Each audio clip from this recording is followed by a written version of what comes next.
सीमांचल में लगातार वर्षों से काम कर रहे अशफाक करीम जी हमारे साथ हैं। आप आरजेडी से उम्मीदवार थे, लेकिन आपका टिकट कट गया, आपको टिकट नहीं मिला। महागठबंधन में वो सीट कांग्रेस को चली गई और अब सुनने में आ रहा है कि आप जेडीयू का रुख कर सकते हैं। अभी गले मिले हैं नीतीश कुमार से, अब दिल भी मिल सकता है और दल भी मिल सकता है। नहीं, पहले से आ रहे हैं। पिछले साल का फोटो मैंने आपको दिखा दिया कि पिछले साल भी आए थे। तो ये आप कल्पना कर रहे हैं, ये आपकी कल्पना हो सकती है, लेकिन और ये खबर आपसे हमें मिल रही है। ये खबर आपसे मिल रही है, किस गलियारे की ये बात है मैं नहीं जानता, लेकिन इसमें कोई दम नहीं लग रहा है। लेकिन आपका टिकट कट गया, ये सच्चाई है। टिकट कट गया। गठबंधन की राजनीति में जो होता है वो हुआ। गठबंधन की राजनीति में जाहिर है मेहनत करता है सब जो पार्टी में रहता है। अफसोस है। जाहिर है अफसोस तो होता ही है, चूँकि मैंने मेहनत किया था, लेकिन मैंने तो आपने देखा कि मैंने सपोर्ट कर दिया। तो क्या आप जाएंगे प्रचार के लिए? जाना चाहिए। लेकिन अभी मैंने सुना है, ये कितनी पुख्ता जानकारी है कि जेडीयू की तरफ से आपको ऑफ़र मिला है कि आप आ जाएं, उनके साथ चले आएं। वो तो इरशादुल्ला साहब हैं।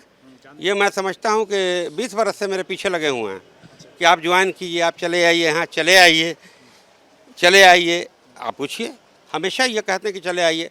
माननीय नीतीश जी को कहते हैं कि वहाँ उनका असर है, आप ले आइए, ये कहते हैं, लेकिन मुझे कोई दावत नहीं मिली आज तक कि चले आइए। दावत मिलेगी तो आ जाएंगे? नहीं, ऐसा कुछ सोचा नहीं है मैंने।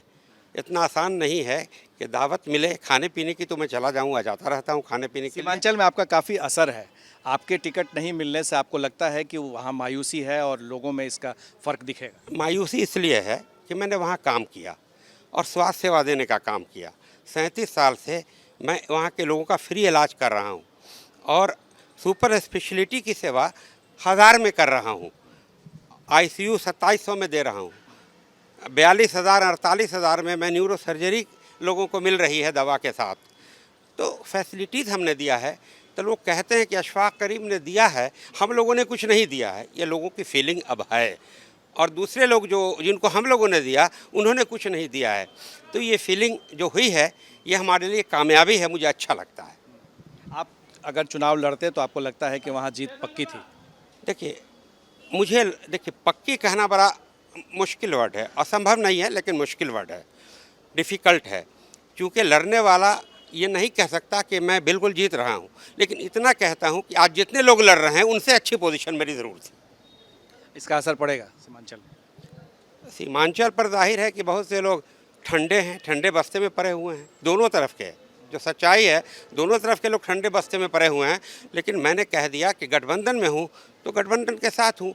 जो फैसला हुआ है उस पर अमल करना चाहिए। आपको दावत का इंतज़ार है, आप क्या दावत दे रहे हैं? आप हमारे दोस्त हैं, हमारे मित्र हैं। मैं बधाई देने के लिए आया हूँ, ईद का मुबारकबाद देने के लिए आया हूँ। मैं सुबह से ही मुख्यमंत्री के साथ ही था, साथ नमाज़ पढ़े। तो आज पूरे बिहार वासियों को और भारतवर्ष के सारे लोगों को मैं ईद की बधाई देता हूँ। अभी जो बातें हो रही थी उसमें राजनीतिक कुछ नहीं है, आज सिर्फ ये ईद मिलन समारोह है। कल मिलेगा? ये तो आने वाला कल बतलाएगा।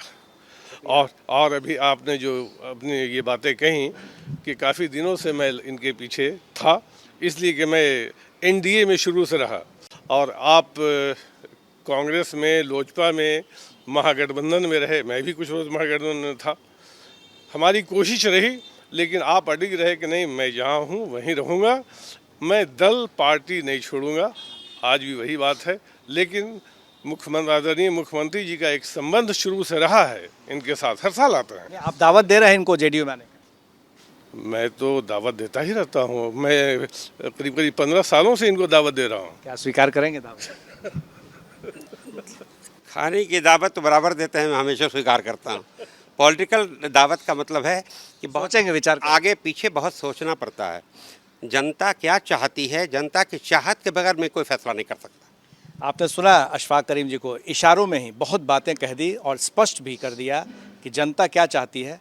जब उनका निर्णय आ जाएगा फिर ये भी निर्णय सुना देंगे। हमारे सहयोगी शैलेश के साथ प्रकाश कुमार, एबीपी न्यूज़, पटना।